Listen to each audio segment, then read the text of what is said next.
Я вот гражданка Таджикистана, взяла кредит. Могу ли я выехать за границу, если я его не оплатила?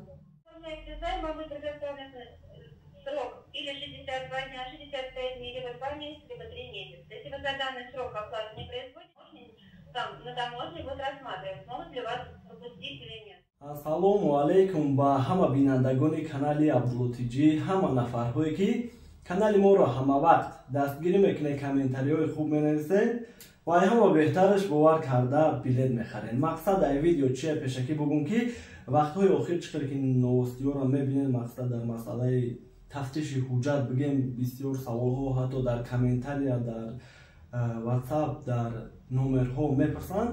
Мақсад ки проверка сахт шудагия гуфта дар аэропортҳо вазъият чӣ қадр, мақсад ҳамин масъала дар мехостем шумо дар маълумот расонем ва баъдан бигем Мадина дар компанияи Золотая корона телефон мекунад барои нафарҳое ки меган ай Золотая корона қарздор бошем ё ки телефон кредит гирифта бошем, равем ай аэропорт баромадан мемонад ё ки депортатсия мекунад. Мақсад ай компания худаш мепурсем ва шумо дар маълумот мерасонем.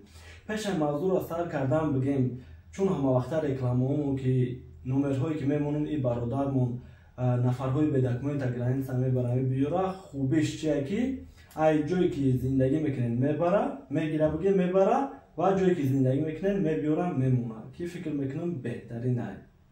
Ва номерҳои худмона барои авиабилет мемонем ки як хоҳиш дорам, мақсад охири вақт ҳам билетҳо қимати дестай, ҳам билетгирам зиёда бигем, ҳам звонокам зиёда, дар WhatsApp нависем, иншаллоҳ ҳаракат мекунем ҷавоб диҳем, барои ки прямоида агар ягон нафар успед накарда бошем ё ки кушта бошем дар ҳолати дар WhatsApp гап задан, бахшиш.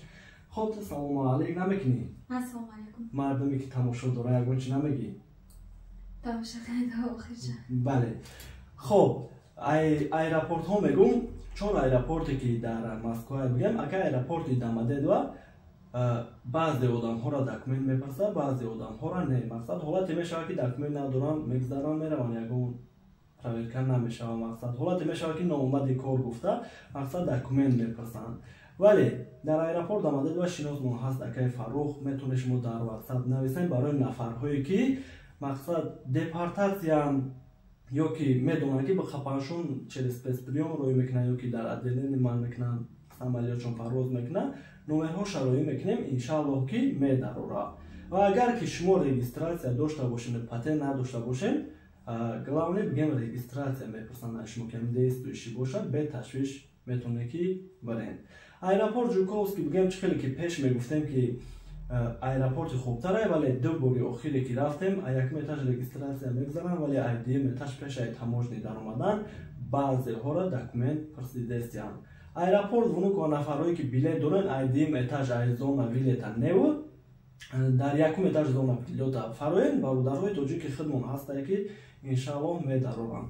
Аэропорт Шереметова бигем рости худмонам кам мерем, фақат ай Шереметова бохтар парвоз мекунад ва тои вақта бигем ягон нафар шикоят накарда ки дар аэропорт Шереметова документмон пурсиданд.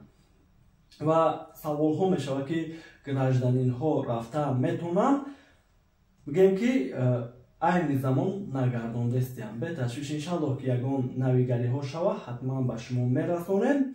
Ва пешай Мадина, мақсад телефон кардан дар компанияи Золотая корона худам то ҷое ки дидагием, мақсад чӣ проблемаҳо шудагия шумо дар маълумот мерасонам ки ай сабаби Золотая корона дар аэропорт гардондагӣ ҳастанд, будагиян нафарҳое ки телефон кардагиян, мақсад акай Абдулла сабаби қарз гардондани хали ҳолатҳо шудагиай, яъне бигем Золотая корона дора возможност ки данниҳои шуморо дар судебни приступсия ва баромадана манъ кунад.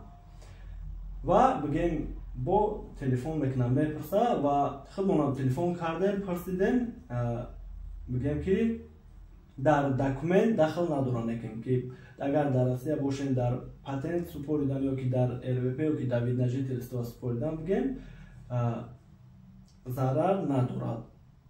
Хоб, телефон мекунӣ?